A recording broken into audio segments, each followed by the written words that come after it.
for him to prepare for what I'm going to bring to the table, and I'm just too sharp, too clean, punch way too hard, power in both hands. I just shut the curtains because I was like nervous type stuff, but now it's like I embrace it because I always dreamed of this. That's why I don't never shy away from it.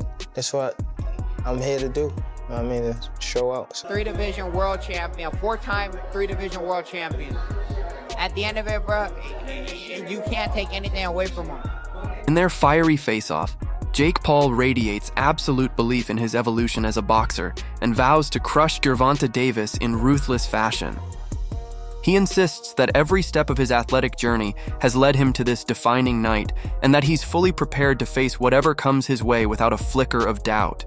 But Gervonta Davis answers with unshakable conviction of his own, declaring that he possesses the full arsenal, power, precision, and experience, the deadly combination that makes him one of the most feared forces in boxing today. I know what I've learned in the past year with my new coaches, the shape I'm in, the power I possess, and I'm just in. Gervonta Davis embodies every element of a world-class fighter. His fists carry explosive power, his timing slices through opponents with perfect precision, and his movement keeps him in command of every exchange. His defense is sharp, his instincts razor keen.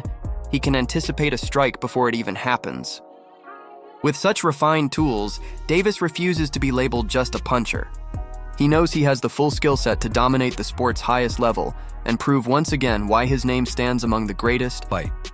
His training is taking a toll, but the cure is just as bitter as what ails him. How long I got to do it? 5 minutes? 5 would be good enough for you. They definitely went to the kid store and get it. That water ain't cold. We know that. I know, but... Get in the water, man. Just get in the water. You can't sit on the edge. Man, just get in there, man. Just go. No, give me the towel. The anticipated showdown between Jake Paul and Gervonta Tank. Davis has split the boxing community wide open.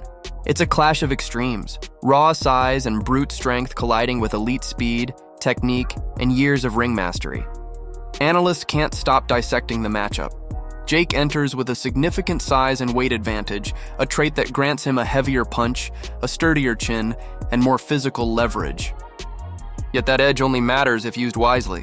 While Jake's frame may tower over his rival, Tank brings every weapon forged through a lifetime of fighting, flawless footwork, deadly timing, and the kind of knockout precision that no shortcut can replicate. I believe he spars people that are much heavier than him. And that uppercut, damn. Well, who do you got? I would have to bet on Gervonta because for all the little things, all that, and the fact that he's not old. Yeah. I think he makes up for the weight situation. Okay, so this is the first time that Jake Paul's fighting an actual boxing champion, an active, young boxing champion. Everyone else he's fought was either way older or like, was it Tommy Fury, I think? Yeah, he was a legitimate boxer. Yeah. A legitimate boxer, but not a champion. Right. He's fighting a champion, although a very little champion compared to him. Yes. So this is sort of a, I don't know, man, like. If it wasn't Gervonta Davis, it was somebody else in that weight category. It'd be ridiculous. Yeah, it'd be ridiculous. But Gervonta, his technique-wise and heart-wise, that makes it interesting. Again, kudos goes to Jake Paul because it kind of worked its way up, even though the guy is so much smaller. Yeah, look, I'm happy that Jake is bringing excitement to the sport and so forth, but you just have these people fighting bears and there might be a boxing match with a weapon involved of some sort, people have sticks. I feel it's just getting more and more ridiculous, and really outside of Crawford Canelo, there's really very little excitement over pure boxing. Experts agree that Jake has never encountered a fighter of Davis's caliber. Gervonta has shared the ring with champions, unbeaten prospects, and devastating knockout artists, conquering each with adaptability and power. Many believe Jake has stepped into uncharted territory this time. Even Jake himself admits it, acknowledging that Davis represents a different kind of danger, one that demands total focus and significant growth in his abilities. That humility reveals his awareness. He knows this isn't just another bout. It's the ultimate test that could redefine his career. This fight, he's undefeated, highly skilled, most experienced fighter I've fought, top 5 pound for pound. So I have to have the best version of myself. I know how fast he is, I know how strong he is. I believe I'm stronger, more athletic, and that's my advantage going into the fight, but he pretty much has every other advantage. So I'm locked in, fully focused, feeling amazing already, and just going to put on a performance and have the biggest fight of 2025. Last one, I've seen some people say, oh, Jake, the goal here is just to survive. Knowing you, that's not the case. You're not going in there just to get through 12 rounds with Tank Davis. I would imagine you're going in there to win this fight. Oh, absolutely. Tank's going to be the one surviving. I'm going to, upset a lot of people. And again, they're going to have to say that there's some crazy excuse, fights are rigged. They can't use the steroid excuse because we have full-on random drug testing at any time. They could literally knock on my door right now. So they can't use that excuse. And obviously I'm suing people who say that the fights are rigged. Piers Morgan already had to retract his statement and kiss the ring. More lawsuits are coming for these people who are lying on my name because it's just simply not true. And we're willing to prove that in court.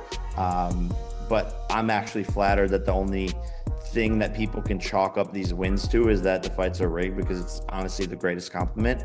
But again, I'm gonna knock this guy out and probably create one of the most viral knockouts. Fans' reactions to this matchup swing between skepticism and fascination. Some argue it's not the fight boxing truly needed, pointing out that Davis could be facing other top contenders. Yet curiosity keeps everyone watching. Jake Paul's magnetism and entertainment factor have turned this spectacle into something audiences can't ignore. Whether or not it reshapes the sport, the fight's buzz guarantees massive attention and debates that will echo long after the final bell. Was at cruiserweight. Chavez Jr. was a former world champion at middleweight himself, and that sort of made sense. And it was a good win for Jake Paul. He come out there and he beats an ex-world champion. He gets a little bit of credibility, and you go, right, now you're heading in the right direction. You're starting to be, okay, all right, former champions, former fighters, but at least they're boxers. They're not MMA stars, and whatnot. So, yeah, I think that was a move in the right direction. Gervonta Davis is just a little bit of a freak show for me.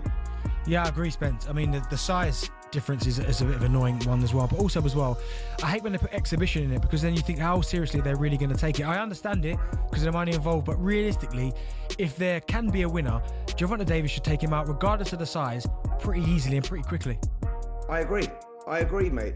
Totally agree. Gervonta Davis is an active fighter. Like I say, still a pound-for-pound star. Very heavy-handed as well. He should have the movement, forget the size, to be able to slip inside and take Jake Paul out. That's the reality of it. But yeah, I just find it all very, very strange. Look, I thought an even stranger fight, to be honest, was Jake Paul versus Anthony Joshua. You look at that fight and go, who's going to sanction that? God forbid something happens to Jake. I think that what he's doing for the sport is brilliant in his own right. He's bringing new fans into the sport. He's doing excellent for women's boxing as well. You can't take that away from the kid, and he's been working hard as well, and he's improving. But going in against Anthony Joshua, a former 2-time world heavyweight champion and still an active fighter, that's a suicide mission for me. I think that Anthony Joshua, when you look at Francis Ngannou and look at what AJ does to Francis Ngannou, who would win out of Anthony Joshua? Former UFC fighter and showman Mike Perry didn't hold back his opinion. He noted that Tank hasn't produced the same explosive knockouts lately that defined his earlier career. Perry's words weren't a slight, but a reminder of how high fans' expectations have soared. They now expect fireworks every time Davis steps into the ring. That reputation creates pressure, especially when facing a naturally bigger man capable of taking heavier shots. He's big. Tank has a lot of skill, but I don't think he's the same Tank that we saw the most incredible knockouts. We saw him, Lamont Rhodes performed great. They went to draw, and, I just don't know. And Tank walked away. I don't know if he loves it enough to beat a guy who outweighs him by 80 to... Veteran boxing analyst Teddy Atlas also shared his insight, hailing Davis as one of today's most complete and dangerous fighters. According to Atlas, Tank excels because he masters every aspect: accuracy, power, and adaptability. Meanwhile, Jake Paul still lacks the experience to match that level of refinement. Atlas predicts that all the hype about Jake's size will vanish once the first punches land, as skill and experience will always outweigh brute force. Tank has conquered every type of opponent: aggressive brawlers, long-range tacticians, counterpunchers, and explosive hitters. And he's found an answer for them all. Guy who, yeah, he's smaller, but he's a top fighter, he can punch. And he's fighting a guy who's not a top pro fighter, who's bigger. What if he hits him on the chin? What if he hits him on the chin? It'll wind up selling. And that's what'll wind up selling it. The what if.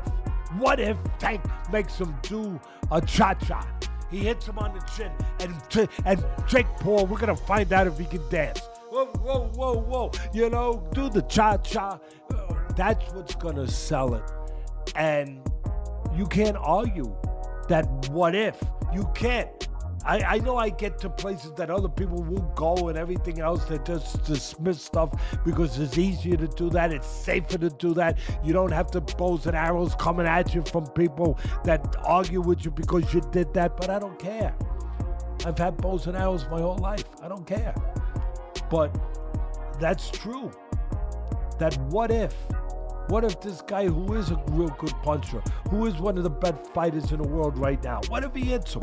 What if he makes a miss and he counters him? Or he jumps up in the air, bang! And he hits him. Sid Terrace was a great fighter. No, not the 1700s, but years ago. And Cus D'Amato told me he loved Sid Terrace. He said, Teddy, he used to jump up in the air and hit you with 3 jabs. I said, whoa, man, Sid Terrace. All right, anyway, look, I can't finish without saying that it did invoke some memories and thoughts that we've been here before in a different way, where Jake Paul's brother fought Mayweather. That's not forget. And I'm not saying I like that either. I mean, first of all, Mayweather was past his prime. He was already retired. He was older, everything, but he's still the great Mayweather. And Mayweather was fighting a guy, what was it, 50-pound difference, 60-pound difference, whatever it was. And that size made a difference. It allowed Jake Paul's brother to be in there and be able to last with a smaller man, a smaller, older, greater fighter who's mostly was concentrating on defense more than just offense. So yeah, it's kind of like we've seen this already in that version of it, and we didn't really like it. I don't think I liked it that much. That wraps up today's video. Stay tuned for the next chapter. The story is only just beginning.